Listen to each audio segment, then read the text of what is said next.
날로 치열해지는 국내 취업 시장을 뒤로하고 해외로 취업을 꿈꾸는 취업 준비생들이 늘어나고 있어요.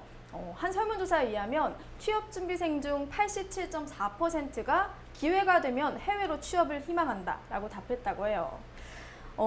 해외 취업 시장이라고 해서 물론 호락호락하진 않겠지만 도전한다는 것만으로도 새로운 경험이 되는 건 분명한 것 같은데요. 네, 그런데 문제는 그 결심을 실행하기가 참 어렵다는 거예요. 이게 맞나? 이렇게 무모해도 되나 싶은 마음이 들기 때문인데요. 오늘은 해외 취업에 고민이 많으셨던 분들, 혼자 준비하기 어려우셨던 분들, 그런 분들을 위해서 좋은 강연이 준비되어 있습니다. 이창민 교수님을 앞으로 한번 모셔볼게요. 큰 박수 부탁드립니다. 안녕하세요. 안녕하세요. 여러분 네. 반갑습니다. 교수님 오늘 어떤 강연 들려주실 건가요? 최근에 이제 우리 젊은 청춘들이 꿈과 열정을 많이 가졌음에도 불구하고 이 세상은 호락호락하지 않고 취업이라는 전쟁 앞에 기로에 서 있습니다. 그래서 제가 지난 7년 동안 약 150명의 학생들을 해외에 인턴이나 취업을 이렇게 지도한 경험이 있어서 실질적으로 학생들이 막연하게만 생각하는 해외 취업이나 인턴을 좀 오늘 이 강의를 통해서 여러분들도 꿈을 갖고 또 자신감을 갖고 도전할 수 있는 그런 기회를 갖도록 여러분들한테 소개를 해드리겠습니다. 네, 오늘 실질적인 도움이 되는 이야기 정말 많이 들을 수 있을 것 같은데요. 오늘 강연 기대해 보겠습니다. 예, 감사합니다. 네. 예. 생각이 흐릅니다. 청산 유수. 오늘 이창민 교수님의 강연 박수로 한번 청해 보겠습니다. 네.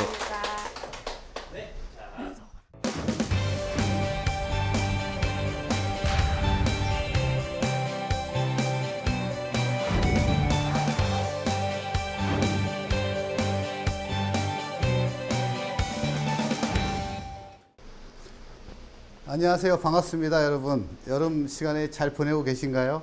네. 예, 저는 그 젊은이들의 꿈과 희망을 실현해 주기 위해서 열심히 학생들을 지도해 주고 있는 이창민 공공협력원 원장입니다. 반갑습니다. 여러분들에게 오늘 그 글로벌한 이 세상에서 치열해지는 경쟁 속에서 어떻게 살아남을 수 있을까, 그리고 미래의 나의 꿈을 어떻게 실현할 수 있을까 하는 어떤 지침서라고 할까요? 그런 간략한 소개를 통해서 여러분들이 앞으로 선택하게 될 미래에 대해서 조금이라도 도움이 될 수 있는 강의를 시작을 하겠습니다. 오늘 여러분들 해외 인턴이라는 제목을 가지고 제가 제목을 선정했는데, 여러분들 제목 아시다시피 또 다른 나를 발견하는 해외 인턴십이라고 했습니다. 그런 제목에 있어서 나를 발견하는 건 되게 의미가 있는 것 같습니다. 그래서 여러분들 중에서 혹시 해외 인턴을 가보신 경험이 있으신 분 한번 손 한번 들어주시겠어요? 없습니까? 그래서 해외 인턴 하면 되게 막연하죠. 정말 막연합니다. 국내에서 인턴하는 것도 치열한 경쟁이 있다고 저는 알고 있습니다. 저는 그 대기업에서도 한 20년 근무를 했었고, 또 학생들을 7년간 그 해외 인턴 및 취업을 지도한 입장에서 그러한 길이 결코 먼 얘기가 아닌데 우리 학생들이 그런 정보에 너무 멀리 있고, 그래서 오늘 그 시간엔 여러분들하고 같이 해외 인턴이 어떻게 가는 거고, 또 어떻게 준비하고, 또 그걸 통해서 여러분들을 어떻게 발견하는지를 하는 그런 시간을 가져보도록 하겠습니다. 그래서 제가 이제 그 4년 전에 해외 인턴 학생들을 이렇게 보내면서 국내에서 이제 그 해외 인턴이라는 정보가 저도 많이 없었습니다. 그래서 우리나라 대형 서점에 갔는데 그런 책이 하나도 없더라고요. 그래서 제가 그런 경험을 토대로 또 다른 나를 발견한 해외 인턴십이라는 책을 쓰게 되었습니다. 그래서 약 7개국에 걸쳐서 약 150개 나라 학생들한테 경험을 여기에 소개를 하고, 학생들이 간접 경험으로써 했는데 그 대한 책을 해외 인턴 어디까지 알고 있니라는 책입니다. 그래서 거기에 그 해외 인턴십 의미와 그 다음에 어떻게 준비하는가, 그걸 통해서 나를 어떻게 발견하는가를 소개하는 책자를 발간하게 된 이후에 많은 대학에서 약 70개 대학에서 강의를 한 적이 있습니다. 그래서 오늘 주제는 여러분들도 알다시피 청년 우리가 실업 그저 180만 명, 여러분들의 능력이 없는 게 아니라 이 사회 구조가 너무나 빠르게 변화하고 여러분이 가야 할 방향이 너무 제한되어 있기 때문에 여러분들한테 기회가 없는 게 여기 있는 저도 상당히 안타깝게 생각합니다. 그러나 그런 여러분들이 그 세상은 항상 경쟁의 시대죠. 그러나 남들이 다 가는 길을 간다고 하면 그건 너무나 치열한 것 같고, 자기만이 가고 싶은 데를 꾸준히 연구하고 또 발전시킨다면 여러분들한테 길이 있을 것 같습니다. 그래서 이제 인턴 제도라 하면 어떤 제도냐, 여러분들이 그냥 가서 일하는 거 돈 받는 자리라고 쉽게 생각할 수가 있을 것 같습니다. 사실 우리나라에서 인턴 제도는 2000년도에 시작이 됐습니다.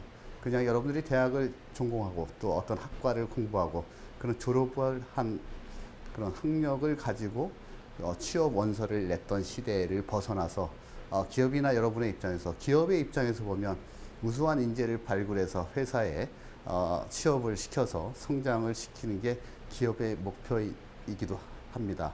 또 학생들의 입장에서도 또 우수한 여러분들이 좋아하는 스펙, 그죠? 어떤 영어 점수라든지 학점이라든지 이런 걸 가지고 좋은 회사를 취직하던 시대가 2000년까지였던 것 같습니다. 그러나 최근에 이제 그 취업의 그런 그 채용의 패러다임은 상당히 바뀌고 있습니다.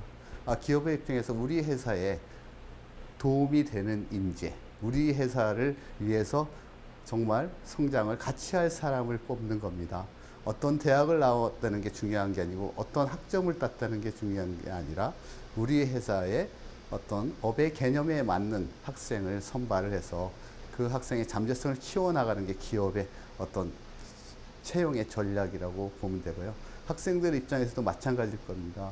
단순하게 내가 어떠한 연봉을 얼마 받고 가는 게 중요한 게 아니고 내가 좋아하는 일을 선택해서 그 일을 꾸준하게 할 수 있는 길이 가장 정답이 아닌가 생각합니다. 그렇다 보면 그냥 정식으로 시험을 봐서 채용을 한다면 그런 게 서로 안 맞을 수 있겠죠. 저는 어떤 전공을 가지고 취업을 했는데 막상 들어갔더니 저하고 맞지 않는 일을 하게 된다든지 정말 그러면 정말 힘들겠죠. 그래서 최근에 대기업의 경쟁률이 상당히 셈에도 불구하고 1년 만에 퇴사하는 율이 무려 45%나 됩니다. 그 어렵게 준비를 해서 채용이 됐는데 그 1년 만에 그만둔다는 건 기업의 입장에서도 상당히 손실일 것 같고 또 여러분의 입장에서도 상당히 손실이 많죠. 결국 그러한 폐단을 없애기 위해서 인턴 제도가 확산이 되는데, 인턴 제도는 어떤 일정 기간 동안 그 회사에서 경험을 함으로써 그 업무가 나하고 맞는지 또 내가 좋아하는 일인지 본인에게를 발견할 수 있는 길이 될 수가 있고, 기업의 입장에도 이 학생이 과연 우리 회사에 인턴을 할 때 과연 우리 회사하고 잘 부합할 수 있는 인재인가, 그런 걸 서로 코드를 맞춰보는 어떤 짧은 기회인 것 같습니다. 그렇기 때문에 그러한 인턴 제도는 앞으로의 그 국내나 해외의 어떤 채용의 가장 핵심, 아예 사전적인 필수 조건이라고 해도 과언은 아닐 것 같습니다. 그래서 제가 보면 그런 인턴십은 여러분들이 앞으로 국내나 해외의 어떤 취업에 있어서 가장 필수적인 준비 조건이기 때문에 그런 해외 인턴은 그 중요성은 더 이상 말할 나위 없이 중요하다고 얘기를 드릴 수 있습니다. 그래서 그 해외 인턴십이란 여러분들이 여기 소개를 드리다시피 본인이 가지고 있는 지식이나 그런 경험을 가지고 국내가 아닌 해외에 가서 경험하면서 신지식을 경험하고 그런 해외의 어떤 정치, 경제, 사회 문화를 경험하고 거기서 자기가 해외에서 생활하면서 느끼는 게 과연 나하고 부합한 거지 하는 과정을 우리가 해외 인턴이라고 합니다. 저 사진은 제가 그 3년 전에 실질적으로 해외 삼성전자나 포스코나 대우 인터내셔널 이런 국내 대기업들의 해외 주재에 있는 지사에 우리 학생들을 실질적으로 보낸 사진인데, 이 학생들은 전부 다 그러한 해외 인턴을 통해서 자기가 부족한 부분을 느끼게 되고 준비해서 상당히 우리나라의 거의 대부분 취업을 한 사례 했습니다. 그래서 이런 해외 인턴은 그럼 뭐냐, 어떻게 가는 거지? 상당히 막연하죠. 근데 사실 많은 학생들이 그런 해외 인턴을 저한테 많이 물어봅니다. 문의를 하는데 제일 중요한 건 우리는 그 어떤 목적이 있으면은 우리가 뭘 해야 되죠? 준비를 해야겠죠. 어떤 학생이 저한테 이런 요청을 해왔습니다. 제가 스위스 호텔에 관련해서 인턴십을 하고 싶은데 어떻게 가면 좋겠느냐? 저는 호텔에 관련한 관광 산업에 관심이 있다고 합니다. 제가 그래서 그런 대답을 했습니다. 답을 드렸죠. 그러면 전 세계에 있는 5스타 호텔이 과연 몇 개가 있는지를 한번 조사를 해봐라. 첫째. 두 번째, 그런 5스타 호텔이 인턴십 제도가 있는지 없는지를 조사해봐라. 세 번째, 그런 인턴십의 어떤 시기는 언제 뽑는지를 조사해 봐서 엑셀로 정리를 해가지고 나한테 보내봐라. 그러한 과정 속에서 자기가 준비를 할 수 있는 것을 발견하게끔 하는 거죠. 한두 달 방학인데, 지금 방학이지 않습니까? 5월에 와서 해외 인턴을 좀 가고 싶습니다. 어떻게 하면 됩니까? 그런 거는 상당히 무모한 짓이다 생각이 드는 거죠. 적어도 해외 인턴은 한 6개월에서 길게는 2년 전부터 준비를 해서, 대학생의 경우에는 제 생각에는 3학년 1학기 정도 준비를 해서 4학년 때 가는 게 가장 바람직하다, 그렇게 얘기를 드립니다. 그래서 내가 어디로 가야 될지, 어떤 직종으로 가야 될지 그런 걸 조사를 해보고, 그 다음에 그러한 가기 위해서 그런 해외 기업들한테 어플라이를 해야겠죠. 지원을 하고, 그죠? 그런 게 프로세스가 적어도 2, 3개월이 걸린다. 그러면 여러분들 스스로는 그걸 선택을 하고, 나라를 선택을 하고, 업종을 선택하고, 회사를 선택하는 과정이 적어도 3개월 걸린다. 그렇다고 보면 최소한 6개월에서 1년 정도는 여러분들이 준비를 해야겠다. 또 많은 학생들이 회의하면 내가 영어를 정말 잘해야 하는가? 정말 우리 미국 사람처럼 아니면 영국 사람처럼 네이티브 스피커처럼 그렇게 생각들을 하는데 꼭 그럴 필요는 없다, 그렇게 말씀을 드립니다. 왜냐면 인턴이기 때문에, 인턴은 어디까지나 어떤 수련의 과정이지 않습니까? 인턴이라는 용어가 원래 병원에서도 인턴이 있죠. 정식 의사가 되기까지. 그런 용어처럼 인턴 수련의 과정이기 때문에 여러분들이 적정한 언어를 어느 정도 보통 이상만 하면 여러분들이 인턴을 지원할 수 있고, 그것보다 더 중요한 건 여러분들이 마음속 깊이 가지고 있는 열정, 내가 인턴을 해야 되는 이유가 명확해야 된다. 그런 명확성이 더 중요하다고 할 수 있습니다. 그래서 여러분들이 글로벌한 어떤, 내가 국내가 아닌 전 세계에 대한 글로벌 시각을 가지고 도전할 수 있는 스피릿, 그런 정신, 열정이 여러분들이 가지고 있는 학점이나 여러분들이 가지고 있는 어학 실력보다 더 중요하다. 저는 그렇게 말씀을 드릴 수 있습니다. 그래서 국내에도 이제 해외 인턴십이 종류가 상당히 많이 있죠. 여러분들도 한번 들어보신 적 있나요? K-무브라고.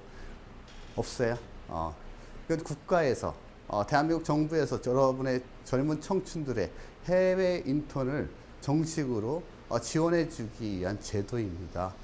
그런 걸 통합해서 K-무브라고 해가지고, 무브죠. 움직이는 거, 그죠? 국내에서 해외로 간다.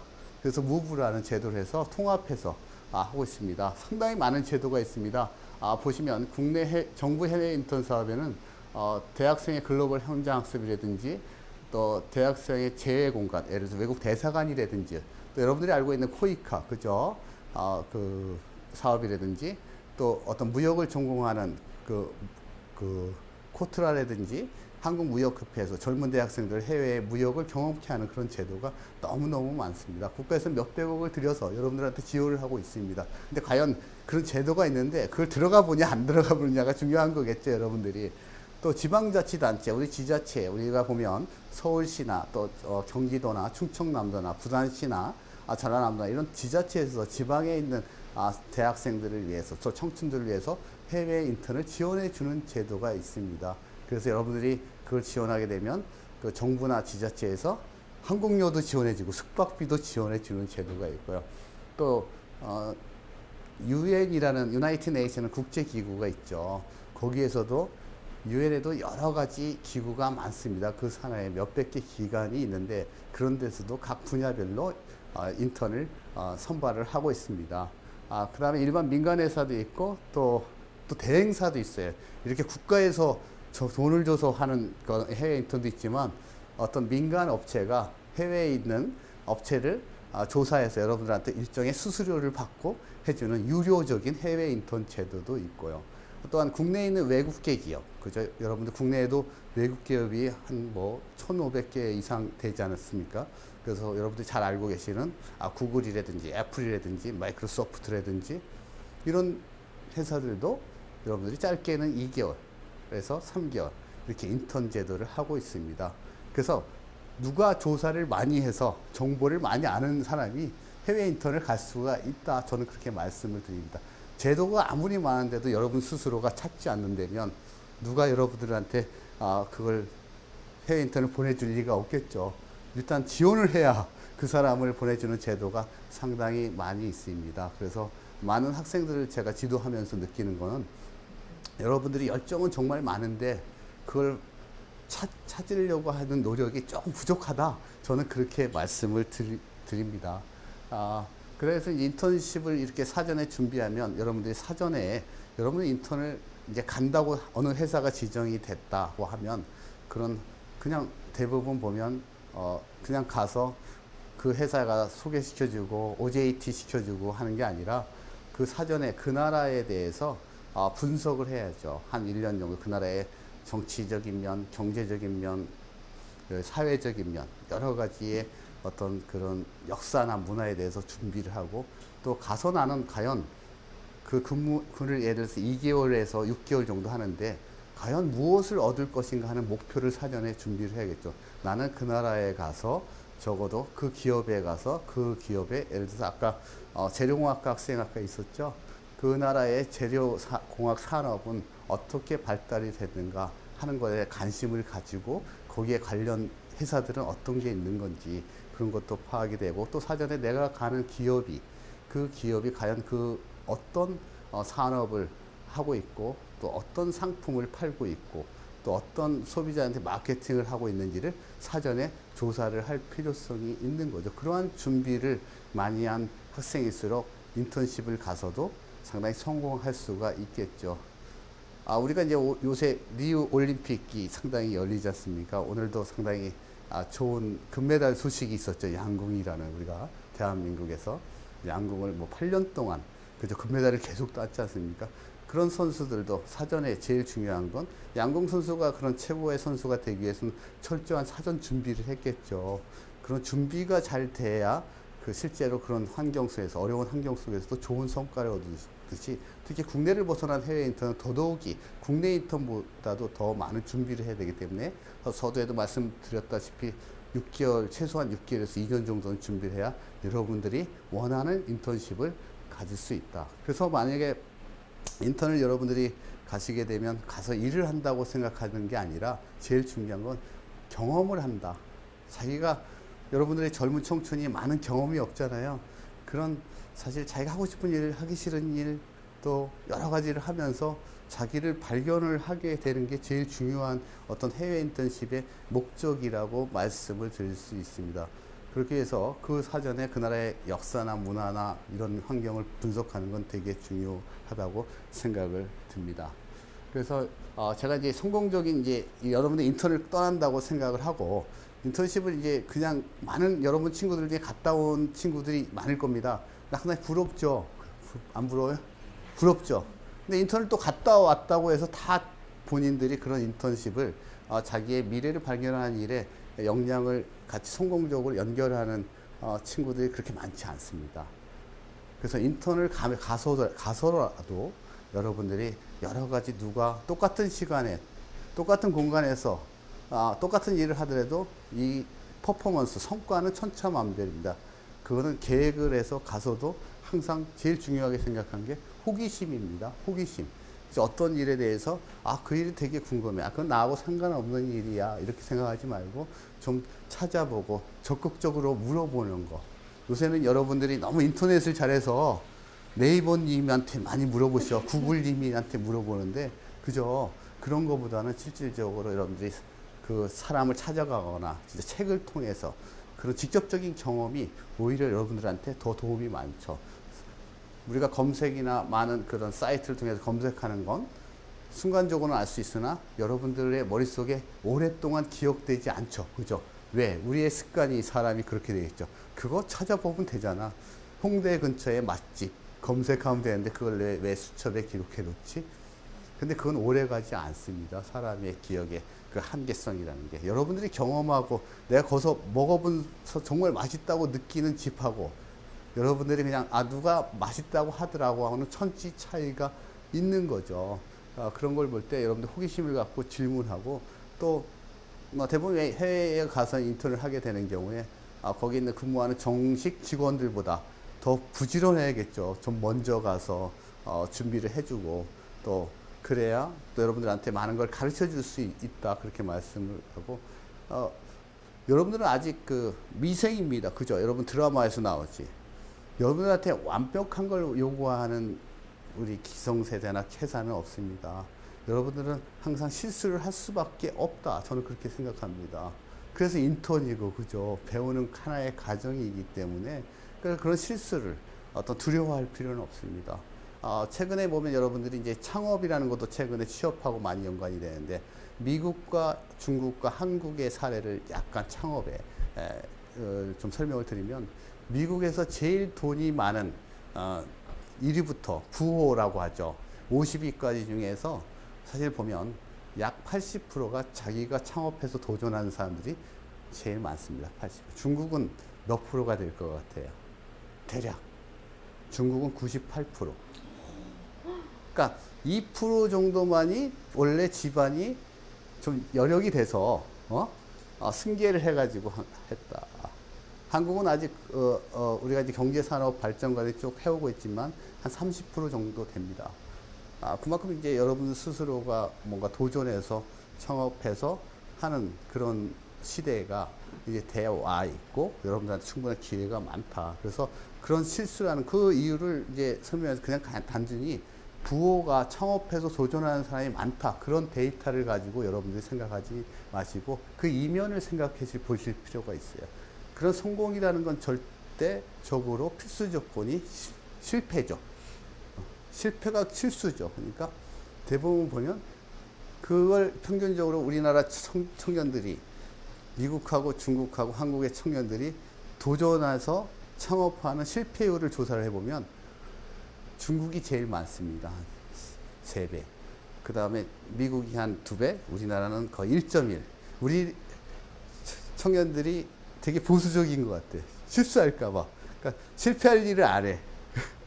그러니까 사실 실패를 해봐야 이게 이렇게 하면 안 되지. 그 다음에 피드백을 해서 다음 성과를 가는데 우리는 나는 그냥 안정적인 뭐 공기업도 좋죠. 그런 데를 해야지 그냥 10년 동안 그걸 하는 사람들도 있는데 그러니까 그런 어떤 목적이 없이 그렇게 가지 말고 자꾸 경험을 해서 실수를 해서 자기를 발견하게 되는데 그런 걸 두려워할 필요 없어요.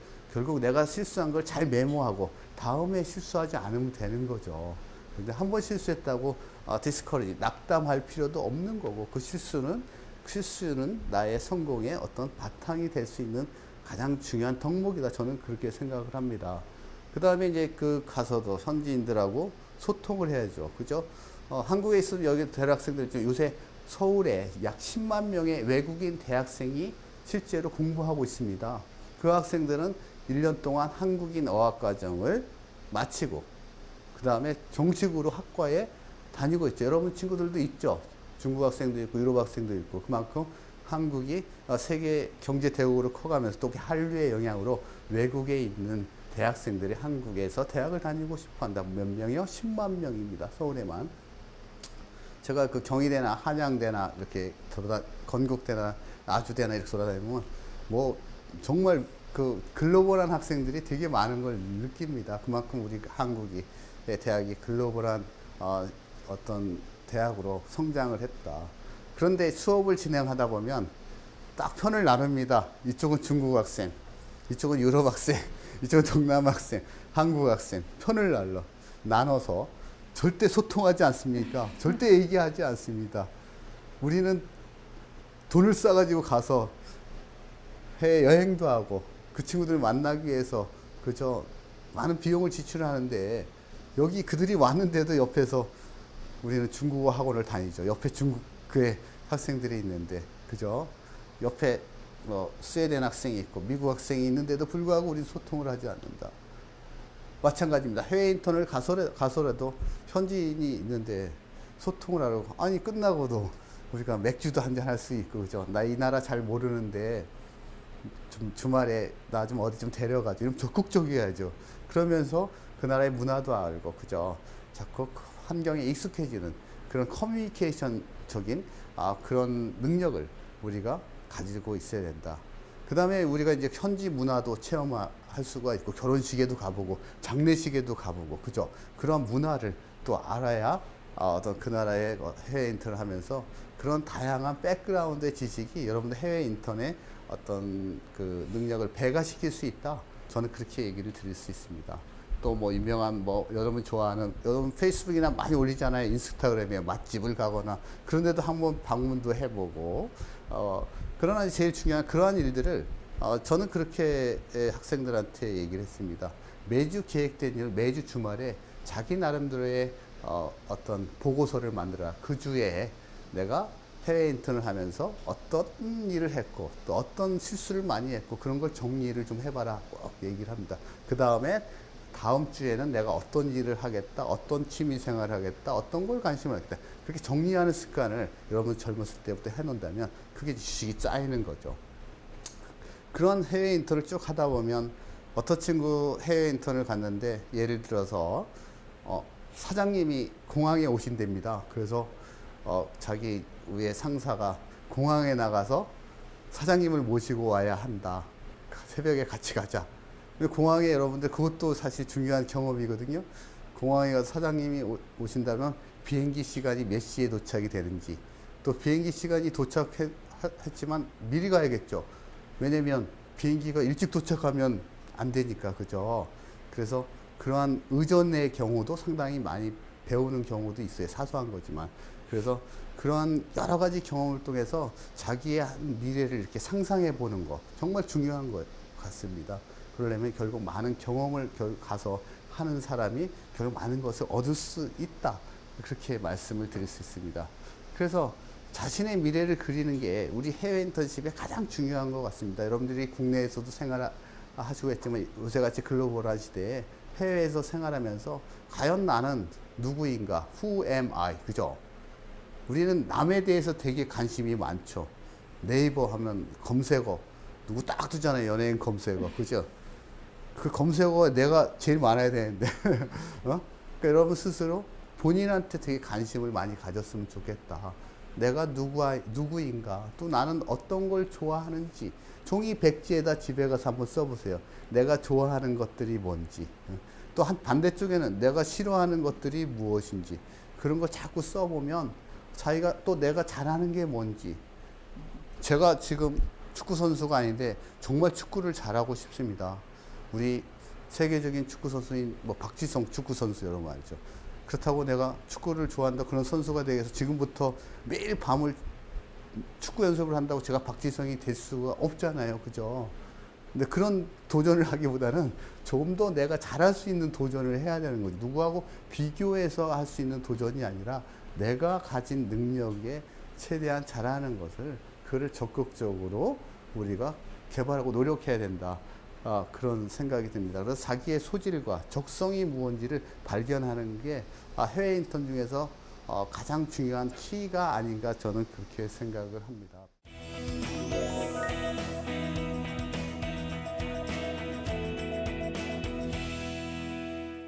결론적으로 얘기하면 그럼 해외 인턴을 꼭 가야 되느냐, 뭐 가지 않아야 되느냐, 가면 그럼 무엇을 얻을 수 있는가가 가장 중요하겠죠. 학생들은 가기 전에 해외 인턴을 가야 되는 목적이 외국에 가서 그런 건데 한번 근무하게 되면 내게 되게 글로벌화되고 어학 실력도 되게 많이 늘 것 같고 견문도 되게 넓고 같고 그럴 것 같지만 그 기간이 그렇게 길지 않기 때문에 여러분들에게 주어진 시간이 많은 것을 쌓을 수가 없습니다. 그러나 그 짧은 시간 동안에 거듭 말씀드렸지만 자기를 돌아보는 시간을 가질 수가 있다 보면 내가 이때까지 살아온 세상이 너무나 좁았다.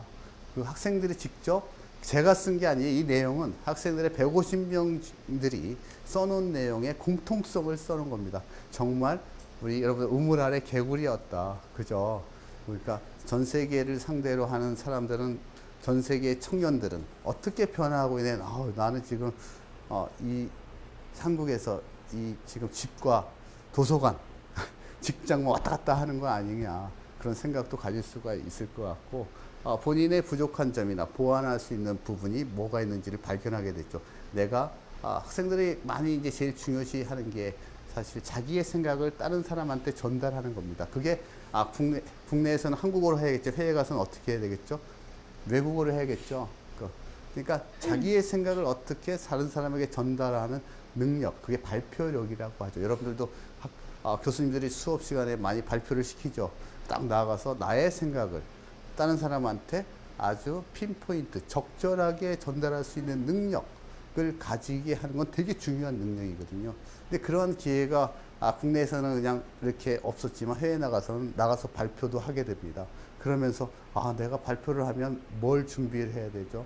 파워포인트도 만들어야 되고 또 엑셀에 대한 데이터도 만들고 하고, 그러면 내가 자격증은 있는데, 쉽게 얘기해서 OA 자격증, 국가에서 하는 자격증은 자격증이지만 자격증이 실질적인 실력으로 판가름되지는 않습니다.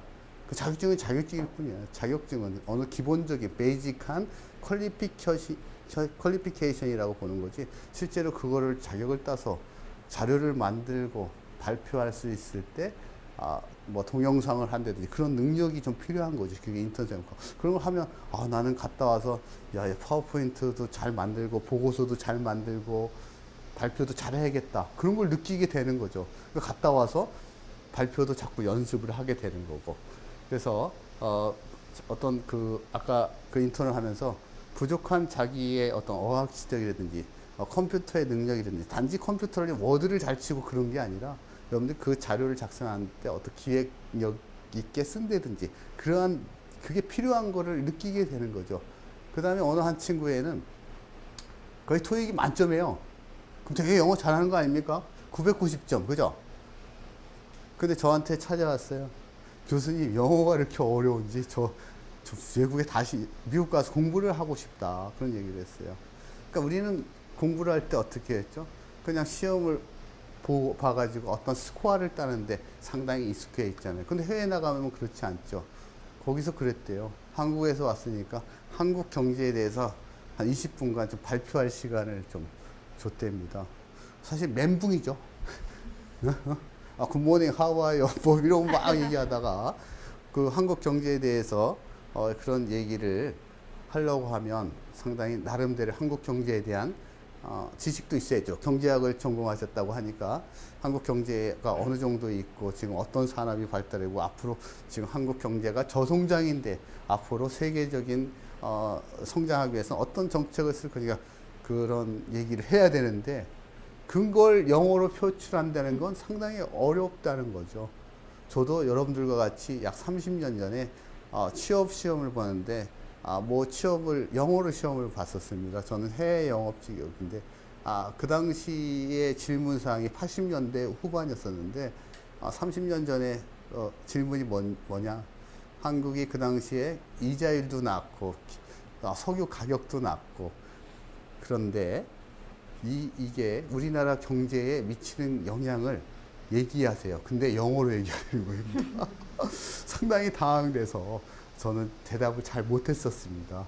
그래서 그 이후로 이제 그런 연습을 많이 했죠. 그런 것처럼 단순히 영어 공부나 어학을 하더라도 자기가 그 남들 앞에서 발표할 수 있는 어학 능력, 그 다음에 토론할 수 있는 능력이 있어야 되는 거죠. 간단한 예로 from my point of view, 내 생각에는, 그런 영어를 이제 좀 써줄 줄 알아야 되는 거죠. I think보다는 좀 레벨을 업혀서 그런 영어를 하는 걸 이제 배우게 되는 거죠. 그런 영어도 배우게 되고, 또 이제 그 해외 인턴을 하게 되면 그 비즈니스 딜을 좀 많이 하게 돼요. 영어로 많이 하게 되면 가격 협상도 가서 해보기도 하고, 그래가지고 가격을 바이어가 깎아달라기도 하고 그러죠. 그런 영어 있어요. 여러분들 영어 잘하실 테지만 make my 펜슬을 sharpen한다는 거죠. SHARPN이라는데 연필을 뾰족하게 한다는 얘기. 그 얘기는 뭐냐면 나는 최선의 가격을 줬다는 얘기거든. 그런 영어는 사실 우리가 책에서 배울 수 없는 영어죠. 연필을 뾰족하게, 얘가 무슨 연필을 뾰족하게 해서 나를 찌를 거야? 그게 아니고 나는 정말 최선의 가격으로 당신에게 오퍼를 했다. 그런 영어거든요. 그런 것들은 영어가 그러니까 어려운 거죠. 그런 학생들이 인턴하면서 옆에서 이렇게 보기만 이거 정말 장난 아니구나. 그래서 그런 영어에 대한 부족성을 느껴서 그 학생이 이제 다시 어학공 연수를 가가지고 갔다 와서 글로벌 기업에 올해 1월에 취업을 했습니다. 그러니까 결국 그 성공한 케이스는 자기가 부족했던 점, 자기가 자만했고 나는 단지 자격증이 영어에 대한 어떤 토익의 뭐 만점 그런 자격증을 제출하는 것, 그저 어디다 제출해서 제출용으로만 생각을 했지 진짜 내가 영어를 정말 남 앞에서 경쟁력 있게 얘기하고 토론할 수 있는 능력은 없다는 걸 자기가 발견하게 된 거죠. 그래서 어떤 그런 여러 가지가 느끼는 게 있지만 여기서도 제일 중요한 건 이제 국내가 아닌 우물 안의 개구리였고 어떤 세계적인 시각을 갖게 됐고 세계에 있는 친구들하고 얘기도 해보고 자기가 현재 처해 있는 어떤 여러 가지 부족한 면을 발견해서 다시 와가지고 그 부족한 면을 다시 공부하고 실력을 연마하는 게 우리 보면 해외 인턴의 어떤 느낀 점이다. 그러니까 이런 걸 느끼기 위해서 거꾸로 보면 해외 인턴을 가는 겁니다. 부족하기 때문에. 부족한 면이 뭐냐. 내가 해외 인턴 가서 나 이력서에다 나 어디 해외 인턴 갔다 왔어요. 이런 걸 쓰기 위해서 해외 인턴을 가는 게 아닌데 대부분의 학생들은 그렇게 생각해. 나 어디 갔다 왔어. 어느 회사에. 미국에. 뭐 어디 아니면 뭐 유럽, 폴란드에. 나 어느 회사에 인턴십을 2개월 했다. 그게 중요한 게 하나도 아닙니다. 이력서에 한 줄 쓰는 게. 그 이력서가 아니라 거기 가서 내가 보고 느끼고 부족한 면을 발견해서 갔다 와서 그 실력을 다시 레벨업 시켜가지고 도전할 수 있는 어떤 기회가 바로 해외 인턴이라고 여러분들한테 말씀을 드리고 싶습니다. 그래서 이제 여러분들이 그 많은 그 해외 인턴에 대해서 아까 서두에 좀 정리를 해서 말씀을 드리면 상당히 막연하지 않습니까? 그래서 그런 해외 인턴의 첫 번째는 자료를 많이 찾아보셔라. 너무너무나 많다. 분야별로 문화, 디자인, 정치, 외교 여러 가지 분야에서 해외 인턴 제도가 아까 얘기하는 국가에서 하는 K무브라고 하는 월드잡 넷에 들어가면 여러분 다 나옵니다. 월드잡 넷에 들어가면 해외 인턴 도전할 수 있는 국가가 지원하는 제도도 있지만 또 민간 회사, 글로벌 기업들이 그런 해외 인턴을 채용해서 하는 제도가 많습니다. 특히 외국계 국내에 있는 기업들을 보면 구글이나 애플이나 마이크로소프트나 여러분들하고 먼 얘기가 아니에요, 사실. 여러분들이 조금 준비를 해서 간다고 하면 여러분들 충분히 해외 인턴을 하고 있습니다. 여기 이제 대표적으로 미국 상공회의소라는 데가 있습니다. 아메리카 챔버 오브 커머스라고 그런 상공회의소는 뭐 하느냐? 대한민국도 상공회의소가 있죠.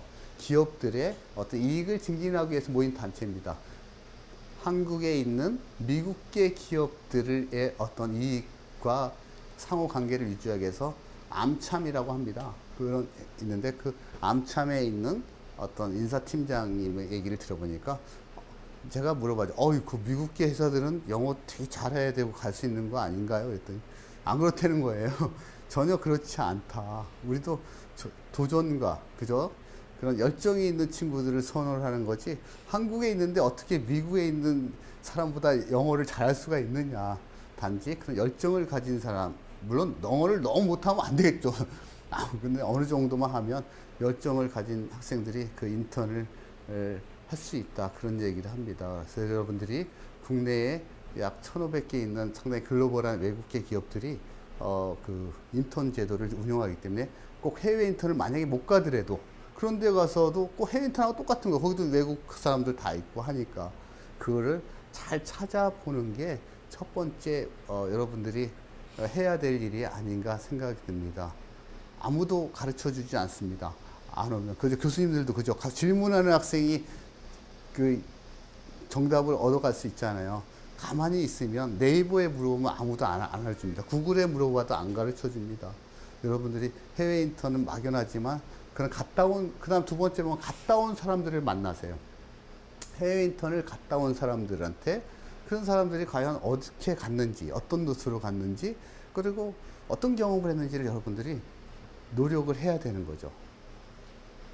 제가 예를 들어 여러분들이 지금 제가 이제 이번에 미국의 모 회사에 시카고하고 뉴욕에 하고 지금 베이징 중국에 그다음에 방콕에 지금 해외 인턴을 지도하는 학생들이 있습니다. 방학에 두 2달 동안 지금 하고 있는 학생들한테 매주 리포트를 제가 받고 있습니다. 받고 있는데 그 학생들도 나중에 여러분들이 기회가 되면 내가 소개시켜 드릴 수 있어요. 갔다 온 사람들 어떻게 갔는지, 또 가서 그런 걸 다 정리를 하는 겁니다. 근데 분야가 되게 중요하겠죠. 어떤 분야로 가느냐.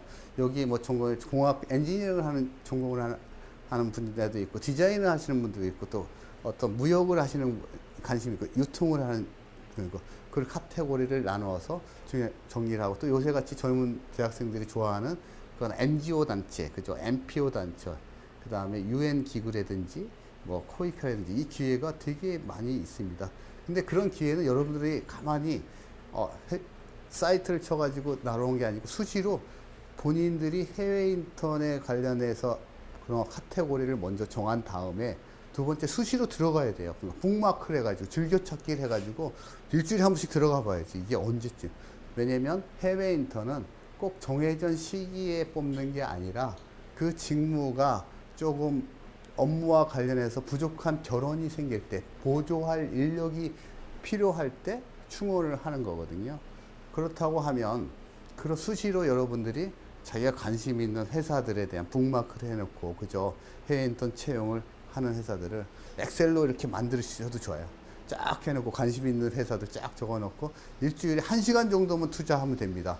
딱 체크해놓고, 그 다음에 그렇게 된다면 여러분들이 원하는 해외 인턴십을 충분히 갈 수 있다. 그러나 대부분 말씀드린 대로 2, 3개월 준비해서 떠나는 해외 인턴, 그거는 실패의 지름길이죠. 별로 아는 것도 없죠. 그거는 여행과 다름이 없다. 저는 그렇게 생각합니다. 그래서 여러분들이 해외 인턴을 갈 때 사전에 6개월에서 1년 동안 준비를 하는데 제일 중요한 건 어떤 분야로 갈 것인가를, 또 어떤 회사로 갈 것인가, 그런 아까 제가 사이트를 소개시켜 드린 그런 정부 인턴도 있지만 민간 기업의 해외 인턴, 그런 데를 충분히 조사를 하셔가지고 먼저 선정을 해주고, 그 다음에 그럼 인턴이 지원서를 내겠죠. 그죠? 때로는 전화 인터뷰도 합니다. 여러분들한테 인터뷰도 하고 해서 준비가 되면, 그 다음엔 여러분들이 사전에 계획서를, 나만의 계획서를 짜야겠죠. 그죠? 나는 2달이면 2달 동안에 어떻게 보낼 것인가, 뭐 어떤 일을 배울 것인가, 이번 인턴을 통해서 내가 얻고자 하는 하나만 딱 이렇게 생각을 해서 적어 놓고 그걸 위해서 준비를 하는 거죠. 그 다음에 그 준비를 해서 떠났다고 하면 떠난 중에서도 호기심을 가지고 여러분들이 자꾸 현지인들하고 커뮤니케이션도 하고, 그죠? 그러한 통해서 자기가 부족한 면을 못하더라도 실수를 두려워하지 않았으면 좋겠어요. 실수하지 말고 좀 못하더라도 자꾸 해보고, 좀 혼나면 어떻습니까? 그죠? 우리 혼나야 정신이 바짝 들죠. 여러분 선생님이 없으면 공부 혼자 하고 하면 잘 돼요? 안 되죠. 누군가 꼭 숙제 검사를 해야지. 그죠? 그래 공부를 하잖아요. 원래 학생이라는 게 그렇습니다. 저도 마찬가지 없을 것 같고, 누군가 나를 감시하는 사람이 있고 채점하는 사람이 있어야 공부를 하게 되는 건 자연스러운 것 같아요. 그러니까 혼나는 걸 두려워하지 마시고, 거기 가서 있을 때 내가 2달을 있지만 난 남들이 2년 동안 있었던 것처럼 내가 하겠다. 충분히 할 수 있습니다. 계획을 잘 짜는 사람, 계획을 잘 짜고 실행을 잘하고, 실행했는데 거기에 대한 문제점을 잘 분석해서 다시 피드백을 해가지고, 근데 우리 나이키 선전을 하면 안 되는데, 방송에서 just do it이라는 게 있죠. 그죠? 그거에 너무 익숙한 거야. 실행만 해. 그게 잘 됐는지 안 됐는지 너무 실행을 많이 하는데, 그러한 실행한 걸 갖다가 한번 적어보세요. 특히 해외에 나가서 인턴을 하면서 적어보고, 거기에 대해서 어떤 문제점을 다시 피드백해서 한국에 돌아와서 그런 자기가 부족했던 자신을 발견하고 그 보완을 한다면, 여러분들이 이 해외 인턴이나 국내 외국계 기업의 인턴이 어떤 취업의 필수입니다. 필수 코스이기 때문에 다양한 경험을 통해서 그런 걸 내가 했다 하는 걸 여러분들이 취업할 수 있는 곳에 내야 취업을 할 수 있는 어떤 지름길이기 때문에, 그렇기 때문에 여러분들한테 해외 인턴은 되게 자기를 돌아보는 해외 인턴은 너무나 이 시대에서 가장 여러분들한테 지금 영어학원에 영어를 배우거나 아니면 어떤 스펙을 쌓는 어떤 자격증을 따는 것보다도 더 중요하다 생각이 듭니다. 네, 여러분 지금까지는 나를 돌아보는 해외 인턴십에 대해서 여러분들 제가 강의를 드렸고요. 이어지는 강의는 해외 인턴십과 연관돼서 아까 말씀드렸듯이 해외 인턴십은 여러분들이 해외의 어떤 취업이나 기업의 취업, 글로벌 기업이나 국내에 있는 글로벌 기업에 취업하는 지름길이라고 했지 않습니까? 그러면 그와 연계해서 과연 그러한 기업들은 어떠한 어떤 인재들을 원하는지에 대한 강의를 드리겠습니다. 그래서 왜 글로벌 인재가 돼야 하는가에 대한 강의를 여러분들과 함께 약 1시간 정도 나누겠습니다. 예, 그러면 다음 시간에 뵙겠습니다. 감사합니다.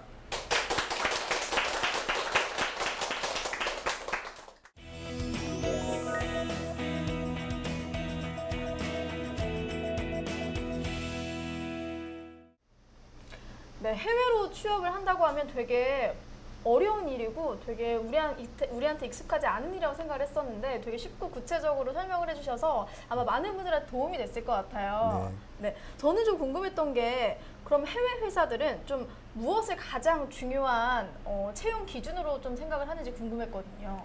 그렇죠. 해외에 상당히 학생들이 막연하게 생각을 하는데 첫째는 막연하게 준비를 하니까 그게 너무 어려운 것 같아요. 그래서 좀 시간을 가지고 충분한 준비를 해야 되는데 그냥 막연하게 내가 가지고 있는 어떤 학력이나 어떤 스펙을 가지고 이렇게 취업을 신청을 하면 대부분 실패를 거의 다 한다고 보죠.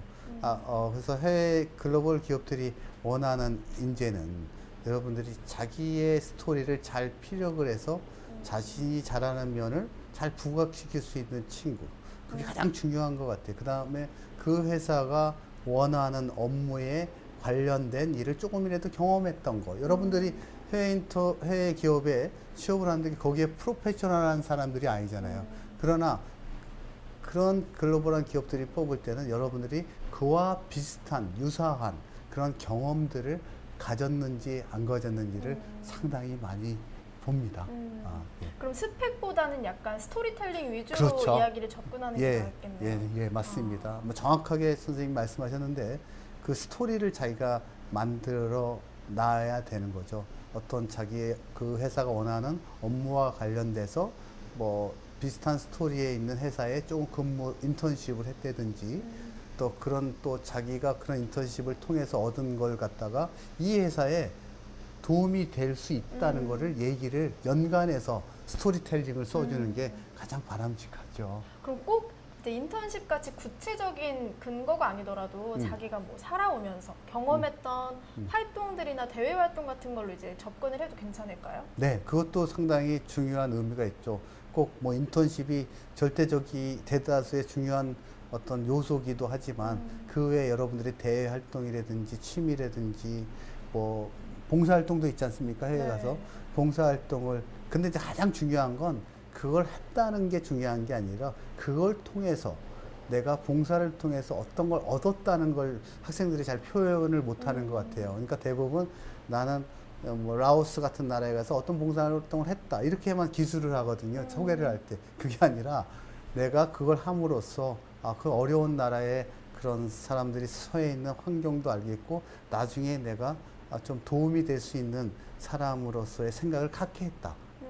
그런 내용을 써줘야 하는 게 훨씬 더 나은 거죠. 네, 얘기를. 그럼 면접 준비 같은 것도 이런 비슷한 방향으로 준비를 하는 쪽이 좋겠네요. 그렇죠. 첫째는 가장 중요한 게 그 회사에 대한 분석이죠. 적어도 내가 그 회사에 정말 가고 싶다면 그 회사가 지향하는 철학이 과연 뭐냐. 어떤 생각을 가진 철학을 가지고 있느냐. 그 다음에 두 번째 그 회사가 지금 출시하는 제품이나 어떤 상품들이 과연 무엇이 있느냐. 그런 거에 대해서 분석을 해야죠. 제가 삼성의 전자의 핸드폰 회사에 취업을 한다 그러면 갤럭시 요새 나오는 S7이 어떤 특징을 가졌는지 그 정도는 공부를 하고 가야겠죠. 예를 들어서 저는 그냥 갤럭시 삼성이 좋습니다. 뭐 이렇게 되면 안 되겠죠. 좀 구체적으로 접근을 하는 인터뷰 때도 그런 질문을 하죠. 우리 제품에 대해서 한번 어떻게 생각합니까? 그러면 구체적인 거를 대답을 해줘야 되는데 개괄적으로 대답하면 뭐 개괄적으로 떨어지겠죠. 안타깝네요. 안타깝다. 네, 정보를 정말 많이 가지고 가는 게 중요할 것 같은데 한 친구가 이런 질문을 했어요. 자기는 지금 이제 졸업을 앞두고 있는 시점인데 아까 교수님께서 6개월에서 2년 정도는 준비 기간을 거쳐야 한다라고 말씀을 하셔서 지금 시작하면 좀 늦은 게 아닐까요?라는 질문을 하셨거든요. 그래서 졸업을 앞둔 시점에는 상당히 늦을 수 있다 생각을 좀 많이 하는데 저는 그렇게 생각하지 않습니다. 졸업을 하더라도 졸업 이후에 인턴을 해도 충분히 괜찮다고 생각을 합니다. 그래서 그런 지금도 많은 그 글로벌 기업에 인턴이나 취업을 하는 사람들도 졸업을 하는 학생들이 많이 지원을 합니다. 꼭 그게 과거에는 내가 대학을 졸업하면 나는 이제 거의 경력이 끝난 거 아니냐, 학력으로서 그 생각하는데 그렇지 않습니다. 졸업을 하고서라도 인턴도 가고 충분히 30대 초반까지 충분하게 그런 경험들을 하면 되면 전혀 상관이 없습니다. 근데 학생들은 대부분 졸업하면 나는 이제 뭐 끝딱 났고 뭐 그렇게 졸업할 필요 없어요. 그리고 뭐 심지어 4학년 뭐 1학기, 한 학기 남았으면 본인이 휴학을 하더라도 그런 걸 준비를 해서 갈 수 있으면 또 좋고요. 그래서 지금은 뭐 제 생각은 그래요. 4년이라는 대학교를 예를 들어서 교육이 전부 다 여러분들한테 답을 가르쳐 줄 수가 없기 때문에 아마 요새 휴학들도 많이 하는 걸로 제가 알고 있습니다. 여러분들이 뭐 배낭여행도 가고 또 해외 연수 교환학생도 많이 가는 걸 알고 있는데 인생에 있어서 1, 2년은 자기가 원하는 걸 얻는 데 있어서 1년 아니면 3년 저는 좀 늦게 가도 결국 자기가 얻을 수 있다면 그게 더 지름길이라고 늦게 가는 게 지름길이라고 저는 생각을 합니다. 이 학교라는 울타리 안에서 벗어난다는 것 자체가 좀 부담스러운 것 같긴 해요. 학생들한테 약간 기댈 곳이 없어지는 그런 느낌이 들어서 그럼 이렇게 늦게 좀 시작을 하는 만약에 휴학을 하고 늦게 시작을 하게 된다면 좀 우선순위를 두고 먼저 준비해야 될 게 있다면 어떤 걸 먼저 하면 좋을까요? 학교를 졸업하기 전에 네. 그러니까 여러분들이 이제 방학이라는 게 있죠. 학교 다닐 때도. 그죠? 방학 동안에 사실 저도 이제 많은 학생들이 해외 인턴을 지금 가 있는 학생들도 그렇고 방학 동안에 2달 정도 지금 많이 하고 있거든요. 그래서 뭐 학교 생활하고 이런 뭐 인턴이나 대외 활동이 이제 나눠진다고 생각하지는 않습니다. 대신에 학교를 다니고 있는 학기 도중에 좀 잘 준비를 해서 한 1년 전에, 그러니까 3학년 때부터 준비를 해가지고 1년 후에 여름방학에 간다고 하면 전혀 학교하고 이런 인턴이나 그렇게 단절되지가 않거든요. 네. 그래서 그런 걸 시간 활용을 잘 할 수 있으면 좋을 것 같습니다. 한 친구가 이런 질문을 했어요.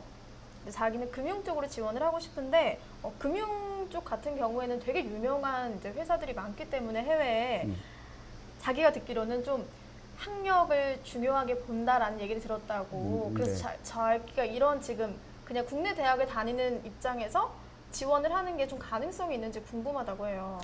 뭐 사실 그 국내 대학을 대부분 금융권들도 마찬가지입니다. 세계적인 뭐 이런 메릴린치나 뭐 이런 큰 유명한 BOA라든가 뱅크 오브 아메리카나 이런 세계적인 금융회사들이 많은데 그런 회사들의 이제 인턴이나 취업을 한 친구들을 보면 사실 뭐 학력이 높은 건 사실입니다.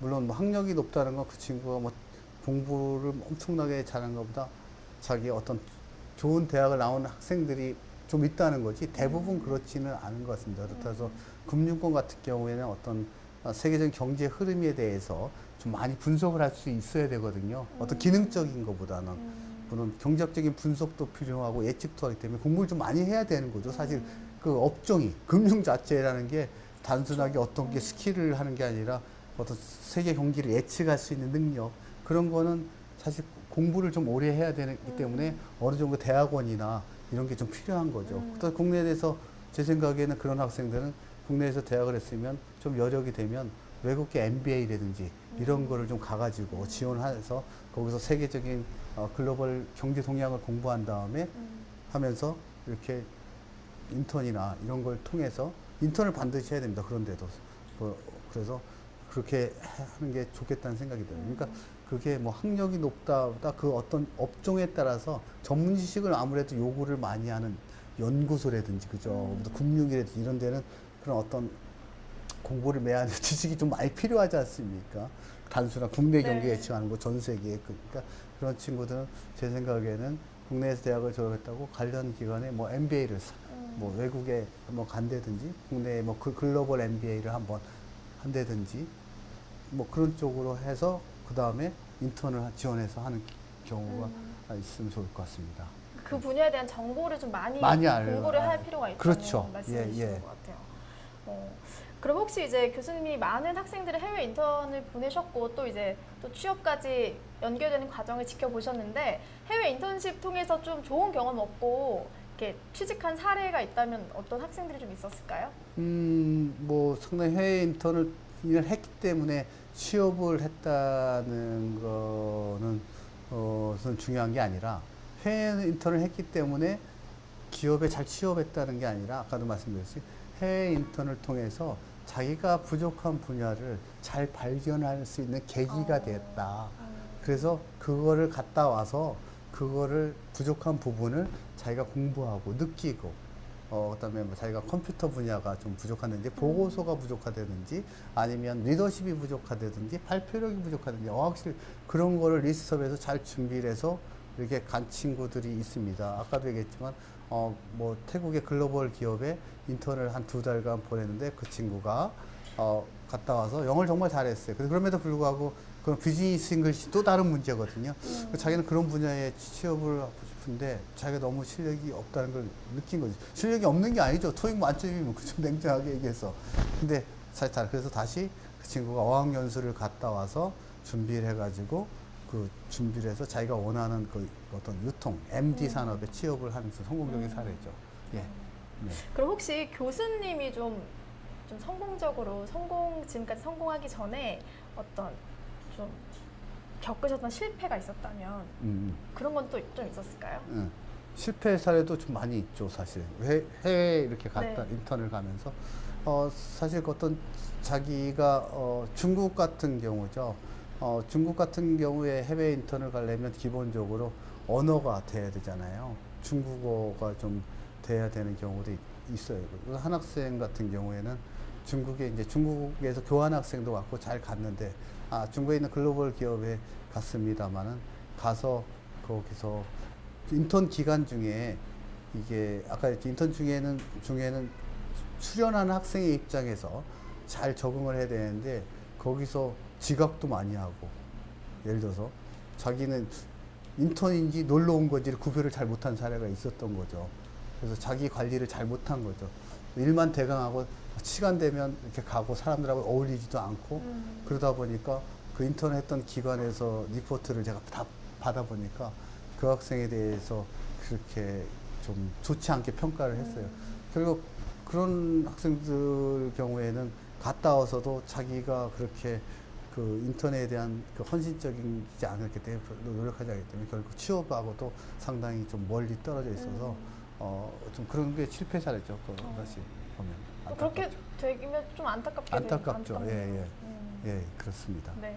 일부에서 강연해 주셨지만 참 정보 싸움이란 말을 아까 하셨는데 되게 정보를 관심 있게 지켜보고 또 공부하는 그런 필요성이 좀 있는 것 같아요. 2부에서도 이창민 교수님의 강의는 계속해서 이어지니까요. 계속해서 함께해 주시기 바랍니다. 고맙습니다. 네, 감사합니다.